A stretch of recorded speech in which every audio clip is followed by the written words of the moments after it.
ಮುಖ್ಯಮಂತ್ರಿಗಳು ಅರ್ಜೆಂಟ್ ಆಗಿ ಹೋಗ್ಬೇಕಾಗಿರೋದ್ರಿಂದ ಸೋನಿಯಾ ಗಾಂಧಿ ಅವರು ಇಂದಿರಾ ಗಾಂಧಿ ಅವರ ಬಗ್ಗೆ ಬರ್ತಿರುವಂತಹ ನುಡಿಮುತ್ತುಗಳು ಅನ್ನೋ ಬುಕ್ ಅನ್ನ ಡಿ.ಕೆ. ಶಿವಕುಮಾರ್ ಅವರು ಕನ್ನಡಕ್ಕೆ ಅನುವಾದ ಮಾಡಿದ್ದಾರೆ. ಆ ಬುಕ್ ಅನ್ನ ಈ ಸಂದರ್ಭದಲ್ಲಿ ಬಿಡುಗಡೆ ಮಾಡುವಂತ ಇದನ್ನ ಮುಖ್ಯಮಂತ್ರಿಗಳು ಆ ಬುಕ್ ನ ಬಿಡುಗಡೆ ಮಾಡಬೇಕು ಅಂತ ಈ ಸಂದರ್ಭದಲ್ಲಿ ಕೇಳ್ಕೊಳ್ತೀವಿ.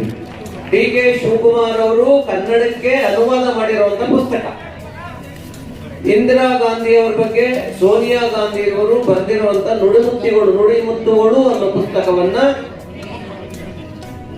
ಸನ್ಮಾನ್ಯ ಕೆಪಿಸಿಸಿ ಅಧ್ಯಕ್ಷರು ಹಾಗೂ ಉಪಮುಖ್ಯಮಂತ್ರಿಗಳು ಕನ್ನಡಕ್ಕೆ ಅನುವಾದ ಮಾಡಿರುವಂತಹ ಪುಸ್ತಕನ ಈ ಇಂದಿರಾ ಗಾಂಧಿ ಅವರ ಜಯಂತಿಯ ಒಂದು ಸುಸಂದರ್ಭದಲ್ಲಿ ಬಿಡುಗಡೆ ಮಾಡ್ತಾ ಇರೋ ಮುಖ್ಯಮಂತ್ರಿಗಳಿಗೆ ಧನ್ಯವಾದಗಳನ್ನ ಹೇಳೋದಕ್ಕೆ ಎಲ್ಲರೂ ಕೈ ಚಪ್ಪಳೆ ನಿಂತುಕೊಂಡು ಒಂದು ಚಪ್ಪಾಳೆ ಹೊಡೆದ್ರ ಮುಖಾಂತರ ಅದನ್ನ ಸ್ವಾಗತ ಮಾಡಬೇಕು ಅಂತ ಕೇಳ್ಕೊಳ್ತೀವಿ.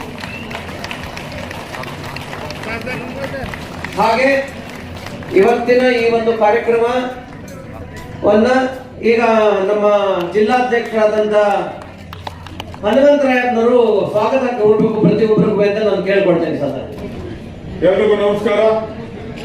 ಭಾರತದ ಮಾಜಿ ಪ್ರಧಾನಮಂತ್ರಿಗಳು ಉಕ್ಕಿನ ಮಹಿಳೆ ಶ್ರೀಮತಿ ಇಂದಿರಾ ಗಾಂಧಿಯವರ 108ನೇ ಜಯಂತ್ಯೋತ್ಸವ ಹಾಗೂ ಸಾಧಕಿಯರಿಗೆ ಇಂದಿರಾ ಪ್ರಿಯದರ್ಶಿನಿ ವಿಶಿಷ್ಟ ಸೇವೆ ಉಪಸ್ಥಿತರಿರುವ ಗೌರವಾನ್ವಿತ ಕರ್ನಾಟಕ ಪ್ರದೇಶ ಕಾಂಗ್ರೆಸ್ ಸಮಿತಿಯ ಅಧ್ಯಕ್ಷರು, ಈ ರಾಜ್ಯದ ಗೌರವಾನ್ವಿತ ಉಪಮುಖ್ಯಮಂತ್ರಿಗಳಾದ ಡಿ.ಕೆ. ಶಿವಕುಮಾರ್ ಸಾಹೇಬರವರನ್ನ ಮತ್ತೆ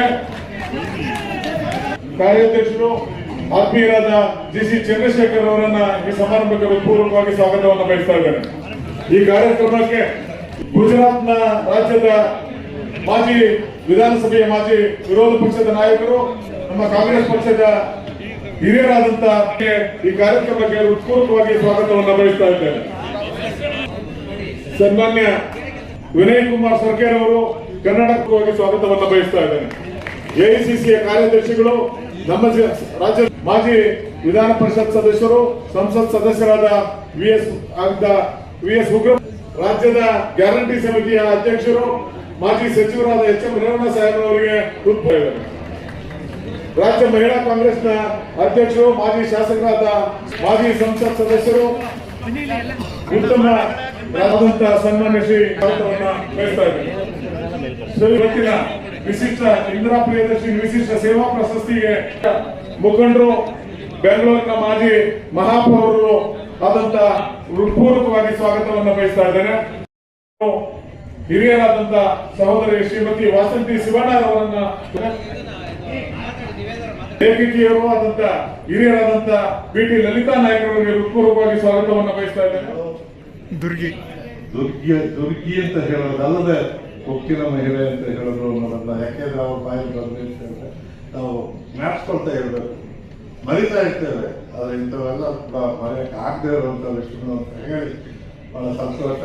ಈ ಕಾರ್ಯಕ್ರಮದಲ್ಲಿ ನನಗೂ ಕೂಡ ಮಾತಾಡಕ್ಕೆ ಅವಕಾಶ ಕೊಟ್ಟಿದ್ದಕ್ಕಾಗಿ ಧನ್ಯವಾದಗಳು ಎಚ್.ಎಂ. ರೇವಣ್ಣ ಅವರಿಗೆ.